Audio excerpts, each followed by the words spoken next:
Hero Daggubati రానా ప్రస్తుతం వరుస సినిమాలతో బిజీగా ఉన్నారు. అందులో ఒకటి ఘాజీ. భారతదేశ చరిత్రలో 1971లో ఇండియా పాక్ల మధ్య మొట్టమొదట జరిగిన జలాంతర్గామి యుద్ధం ఆధారంగా ఈ చిత్రం తెరకెక్కుతోంది. హిందీలో ఈ చిత్రాన్ని కరణ్ జోహార్ చేస్తుండగా ఈ చిత్రంపై అంచనాలు పెరిగాయి. ఇకపోతే ఈ సినిమాకి ముఖ్యమైన వాయిస్ ఓవర్ చెప్పడానికి ముగ్గురు స్టార్ హీరోలు ముందుకు వచ్చారని సమాచారం. వారే చిరంజీవి, సూర్య మరియు అమితాబ్ బచ్చన్. అమితాబ్ హిందీ వర్షన్ కి వాయిస్ ఓవర్ ఇస్తుండగా తెలుగులో మెగాస్టార్ చిరంజీవి ఇస్తున్నారు. ఇక తమిళ వర్షన్ కి సూర్య మాటలు అందిస్తున్నారు. ఇదే గనక జరిగితే రానా సినిమాకి మంచి ప్రమోషన్స్ అందినట్లే.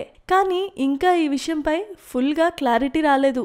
పీవీపీ సంస్థ నిర్మించిన ఈ చిత్రాన్ని దర్శకుడు సంకల్ప్ రెడ్డి డైరెక్ట్ చేస్తుండగా ఇందులో తాప్సీ హీరోయిన్ గా నటిస్తోంది. ఫిబ్రవరి 17న ఈ చిత్రం భారీ స్థాయిలో విడుదల కానుంది.